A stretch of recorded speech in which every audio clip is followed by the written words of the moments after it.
Hi, Shantini. Welcome to Struggle to Strength. Hi, Mary Beth. So good to see you again. It is so good to see you. And before we get started, I'm just going to quickly introduce myself. So my name is Mary Beth Simone, and I am the founder of Niche Partnership Consulting.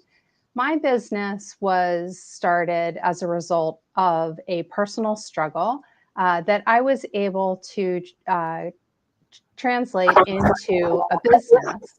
And through this series, my goal is to highlight my guests' struggle to strength stories so that you, the listener, will be able to see yourself in these stories and be able to identify your strengths that you know have resulted from your personal struggles. So let's get started with Shantini. So thank you for your willingness to share your story of how you used love and fear to find strength to rebuild yourself and your life. Oh, it's a pleasure to be here, Mary Beth. Thank you so much for giving me the time to join you. And if anyone is with us live, we would love for you to let us know in the comments that you're here.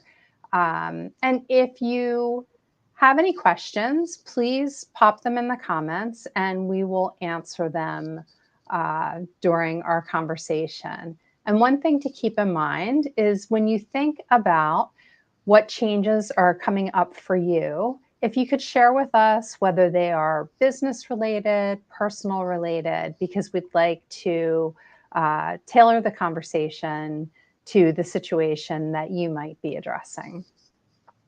So before we dive in, can you tell us a little bit about your background and the work that you're doing now, Shantini? Absolutely.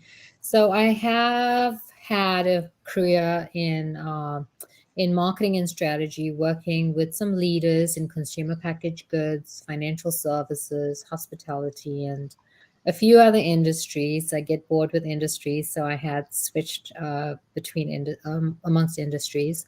And today I run a brand strategy consultancy called BRANDKIND out of the San Francisco Bay Area, but we have clients across the US. Been doing this for 7 years, feels longer. Um, yeah, and we help clients with what we call a impact strategy, and that's really helping clients find and scale their impact in the world. That's wonderful. And so, Shantini, when you say we, do you have a team? Is it bigger than you? Yes, so I do have a team. There are about 12 of us in respective areas, and from strategy to design to typical marketing functions. But more and more, we've been pivoting into the business strategy space, so that's pretty exciting. Um, um, a lot of these folks run their own businesses as well, and we have formed a collective, but the others work with me. Wonderful. And before we go any further, I always like to share with the audience how my guest and I know each other. So for us, we worked together. It feels like it was decades ago, but it was not that long ago, was it? No, well, it depends on what we filled the time in between with, right? Right. That's right. So Shantini and I worked together at Vanguard on one of the largest projects that they ever embarked on. Yeah, Yeah, it was a technology transformation project. And what I remember, Mary Beth, I'm sharing this. You wanted me to be vulnerable, so I'm being vulnerable, and I'm going to make you vulnerable through this experience. But what I remember of you, Mary Beth, was grace under pressure. I absolutely, I remember sitting in rooms, very specific rooms, where you were leading the conversation as leader of a diverse group of people. And what I remember is, man, she's organized. Man, she's thorough and calm. And I remember your great listening skills. So when you told me 4 years ago that you were starting niche partnership consulting and what you were doing, I was like, my goodness, she found the perfect thing that ties to who she is. And I don't know if you feel that way right now. I do. I feel like everything that I've done in life has prepared me for this moment, honestly. Yeah, I would say the same. I would Yeah. say the same. I feel gratitude in the positive times, and I feel gratitude for the challenging times. Yeah. Yeah. And here we do have a question from Joy. So she says, hello, I have life changes in the immediate future, parent decline, and imminent death. I am moving through all major personal life change simultaneously. Oh, Joy, I really feel, my heart reaches out to you based on what you're sharing with us. And I think that you're in the right place because I'm hoping that this conversation aids you in your ability to think through how to move forward. Joy, sending you strength through this, and hopefully heart and mind coming out of this, because it takes both. It's hard enough dealing with one challenge, but when you're dealing with multiple, um, you know, it's allowing yourself to feel while you're dealing with the rational pieces, right? I, Yeah, yeah, for sure. Yeah. So thanks for being with us, Joy. And so, Shantini, can you share with us some highlights of your journey since you left Vanguard? well, Joy's sharing there actually is a perfect segue to that.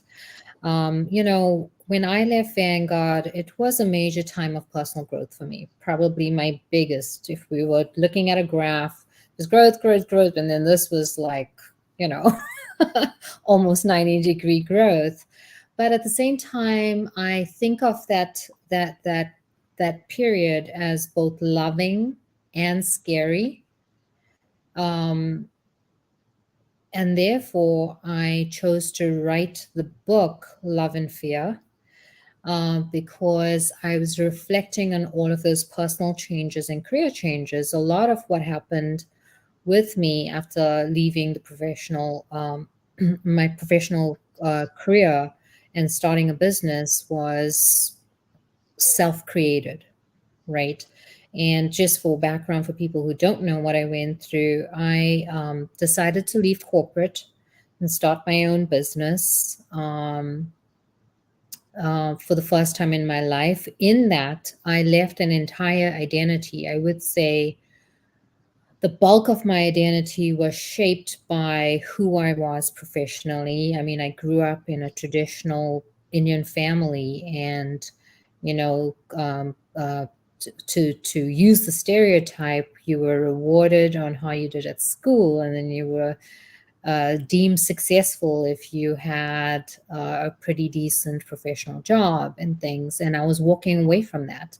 I was also walking away from the idea that to be a successful woman, I needed to be happily married and have the white picket fence and the perfect child and things. And I decided to get divorced at that time. Fortunately, it wasn't for anything traumatic. I cannot imagine what that would look like. But we felt that we were stronger people outside the marriage than inside the marriage, and what counted is that we were the strongest versions of ourselves to our son, and worked through that. And I know that not many people face that.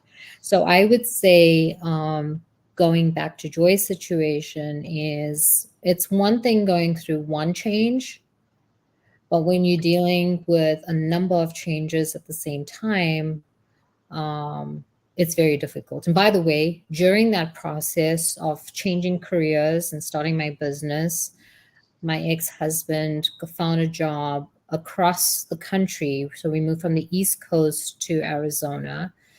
And I found myself in a place where I didn't know a single soul, and needing to pick up from there. And since then, I moved to the San Francisco Bay Area and had to pick up again. So a lot of change. That's a lot of change. And yeah, when you're talking about like even just, leaving corporate and starting a business, that is huge change in and of itself. And then you pile on life changes on top of that. And it does become very challenging just to have the mental bandwidth to compartmentalize, what's going on. Right. And we have Pamela with us, and she says, "Hello, Shantini. So glad to be here with you. Your story is inspirational, and so glad to have an opportunity to share and help others." Hi, Pam. Blowing you a kiss from here. Happy New Year. And so, Shantini, can you share with us how the model in your book, Love and Fear, can help us build resilience for any situation?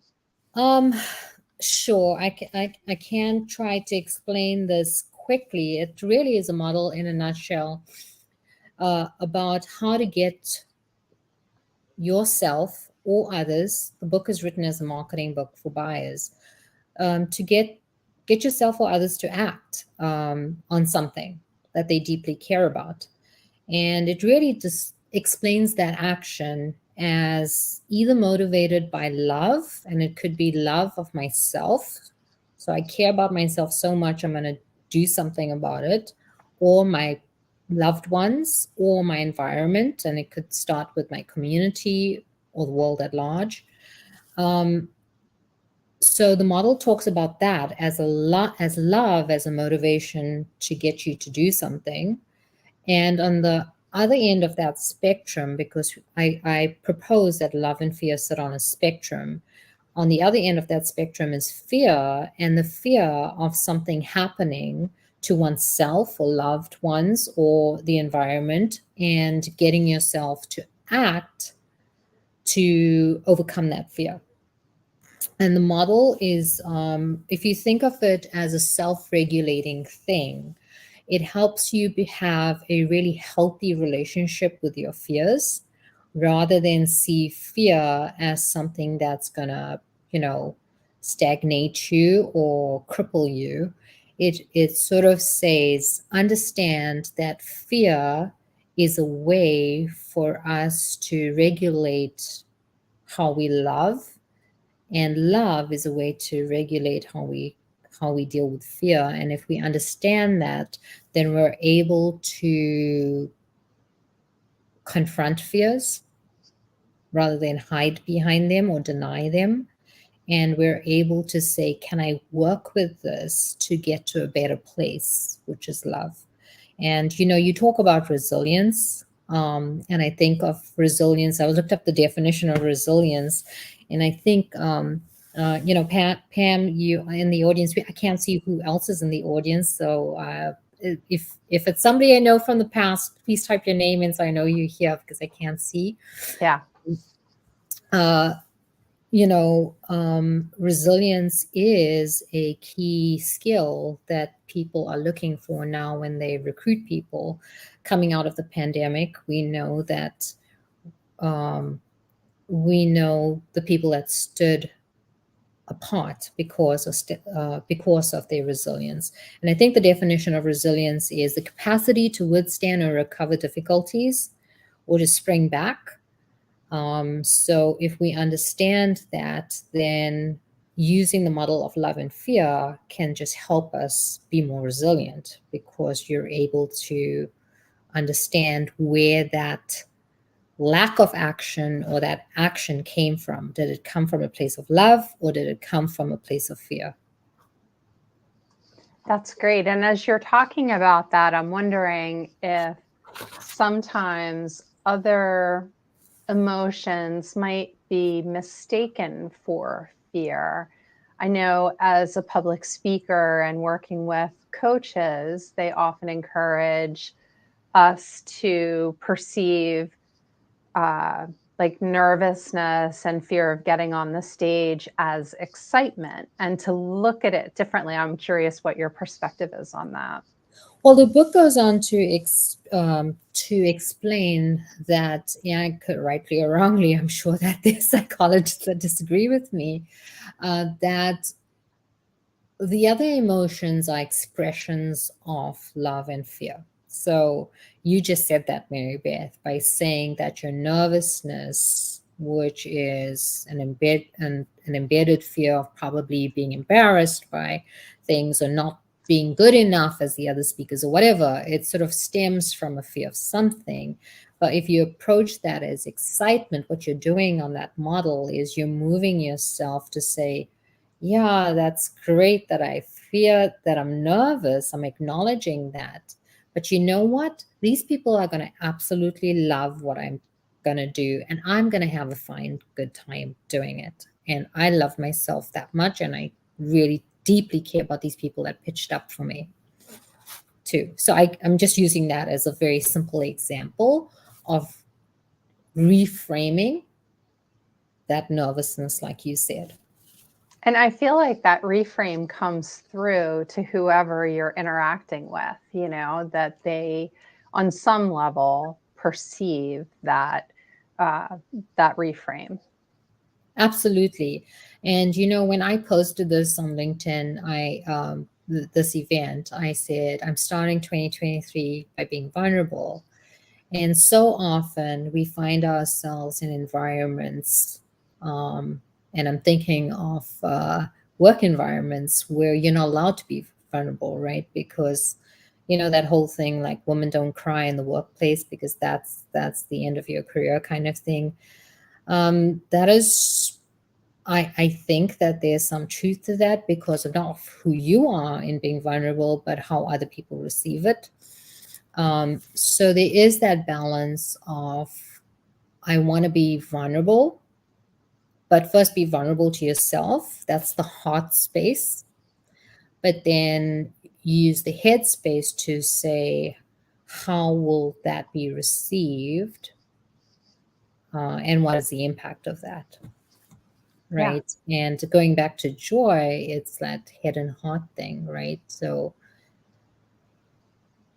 I want to feel a certain way about myself, and I feel the way I feel right now in this way, and I want to change that in the future. But if I make that change, how would that make somebody else feel? And I'm pausing because I want to use the example of deciding on custody arrangements with my ex. And I was telling him, I don't have income and I'm moving to San Francisco and I'm taking our son with us. Um, so here I was negotiating with somebody who's perfectly rational, um, and deeply cared about his family on moving his son and me with completely, you know, you think that I'm a mad woman, right? And I had to put myself in his shoes and think, how did he feel and how do I break that down for him in a way that makes him believe that he will not lose that amazing relationship he has with his son, and that I would very quickly get on my feet again, right? So having to convince him that he was my partner, even as my co-parent through this process. So that was scary. Yeah, that's a perfect example because that's probably one of the scariest negotiations that many people will ever work through, right? Exactly. And your goal is to keep the relationship um, as a positive working relationship long term for Right. many, many reasons. Most of which, you know, that your son would not perceive any deterioration in that relationship. Well, that's exactly it, Mary Beth, is that it boiled down to what are our common goals and it's centered around our son's well-being. Gosh, I was not expecting to go here, by the way, everybody. What was, and I don't know if he's okay with me putting our business out there, but we have a great relationship. So, what are what are our common goals, and am I in the best position to be a healthy co-parent? And where I was not. So I needed to make a change with his support to get into that best position. And I would say another scary one that I have not gone through, but Joy reminds me of, is when you're dealing with not just a child, but with an elderly parent and needing to move them into something that they're not familiar with, and having to deal with them, but not just them, but siblings and everybody else that has a right or a voice in the process. It really is about taking a step back and understanding what is that common thing that we deeply care about. Going back to love, what is that thing that we deeply love and care about? And can we agree on that? And then what is your fear through that? And can we work through that? And what is my fear? And can we work through that? Does that make sense? Yeah, that sounds like a great framework for a really challenging conversation. Yeah. Yeah. So, looking back on your journey, what advice would you give someone who may be watching now and thinking that they need to make some big, scary changes this year? I think we've covered a lot of it. But I would say that, and it really depends on what they're looking at. If it's career switching, I have specific advice. If it's starting a business, if it's changing a lifestyle or something else, I'm happy to help there. And I know you definitely do because that's your business, Mary Beth. But I would say three broad themes that come to mind is, one is the fear that it's too much, right? That is, it's overwhelming. It's just too much. I can't deal with it in any of those circumstances. My advice there, when you have that fear of it being too much, is following an African saying, how do you eat an elephant one bite at a time, is simply listing it out. List out everything that's too much. Just list it out on a piece of paper. If you really want to get nerdy on it, put some timing around it, because the timing is going to tell you you don't have to do everything at one time.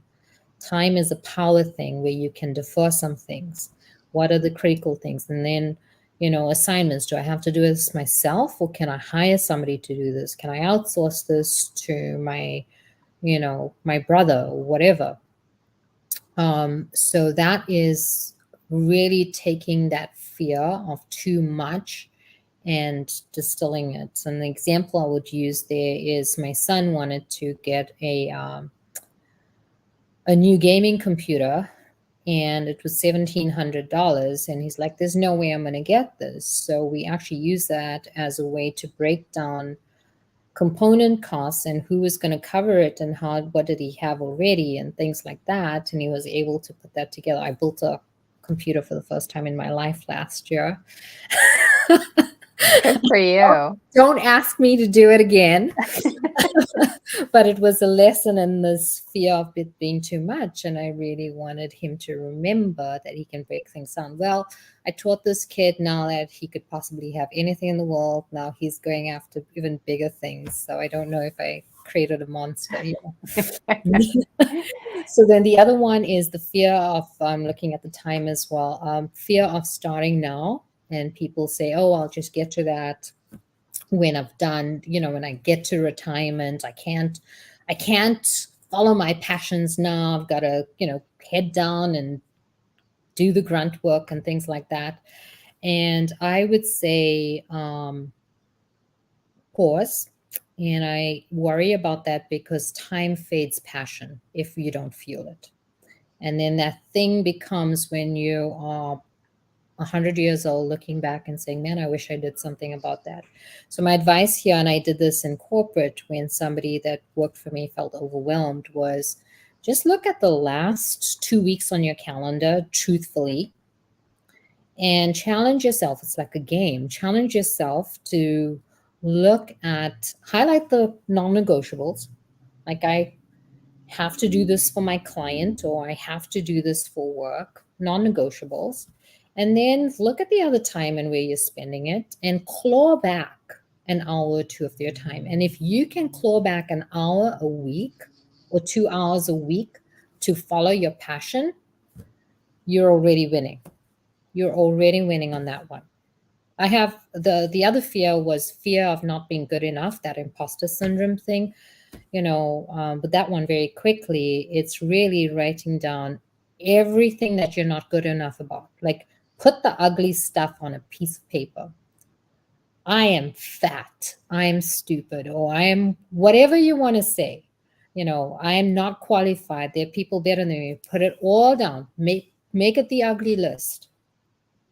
Put it aside. Have a big cathartic purge of all those things. Take it out of your mind and your heart. Put it down on a piece of paper. And then when you're ready to look at it again, have a good laugh. Because you're going to find that half of those things are just untruths. And the other stuff, just go get help or educate yourself on. That's great.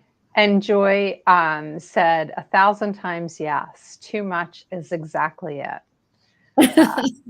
So I can feel that Joy's pulling out that piece of paper now and filling it up with her too much list. That's great. That's awesome. So I have a bunch more questions, but we are running short on time.